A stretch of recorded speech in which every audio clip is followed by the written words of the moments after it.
Stop, you shouldn't buy the Garmin Tactix 7, at least not before you hear this. The Garmin Tactix 7 promises battlefield-grade durability, mission-ready features, and battery life measured in weeks.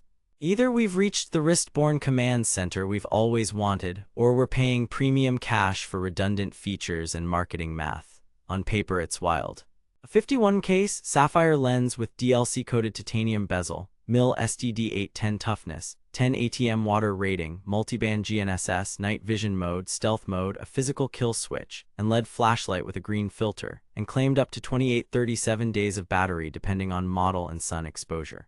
Here's what caught my attention. Those claims sound criminally generous. I wore it for 3 weeks on hikes, gym sessions, night runs, and a couple range days. I've put the direct link to check current pricing in the description, but before you click anything, let me show you what I discovered after 3 weeks of testing. Here's what Garmin says this thing does. It's built for tactical operators and serious outdoors folks who need ruggedness, reliable navigation, and endurance.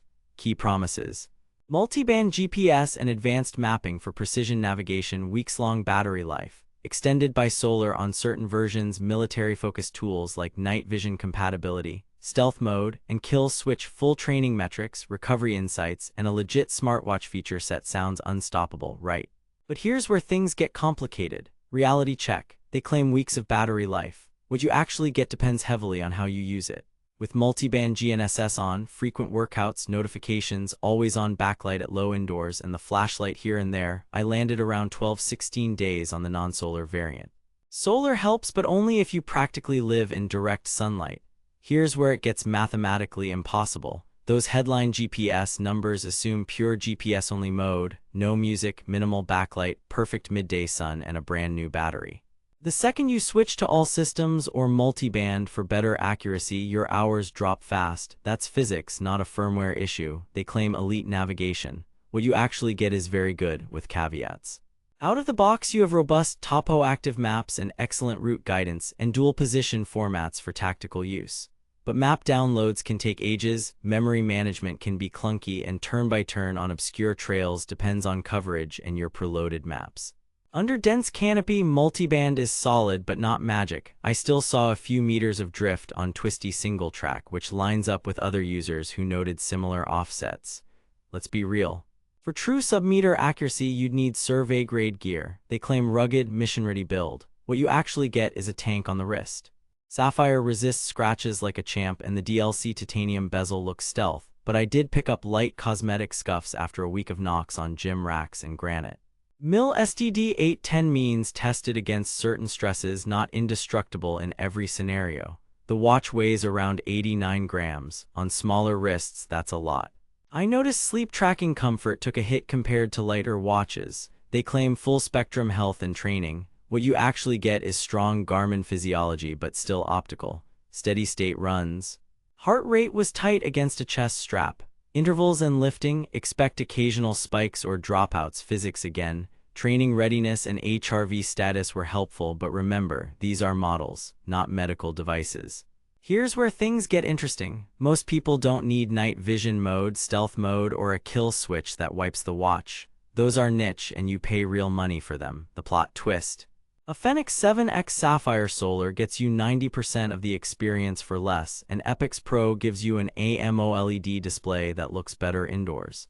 If you're not actually using the tactical suite, the Tactix 7 can feel like expensive confusion.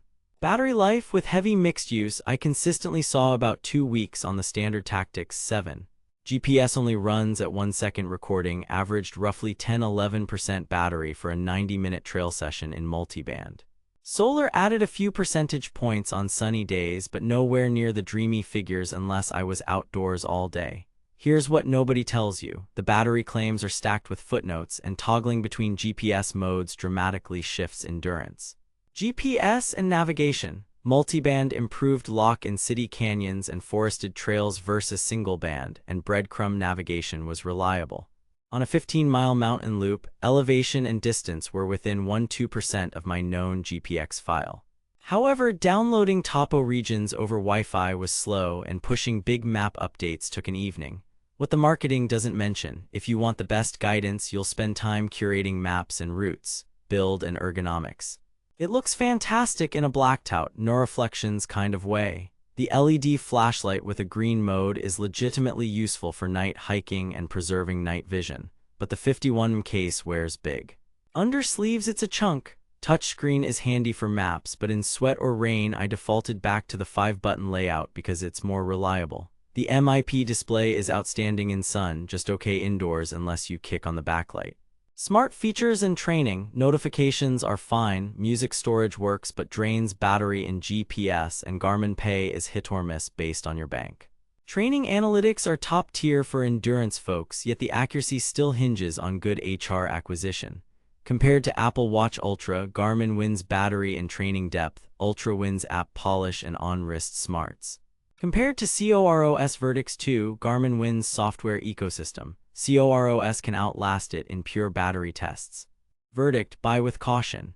If you legitimately need night vision compatibility, stealth features, a kill switch, and that rugged Black Ops aesthetic, the Tactix 7 is a beast and will serve you well.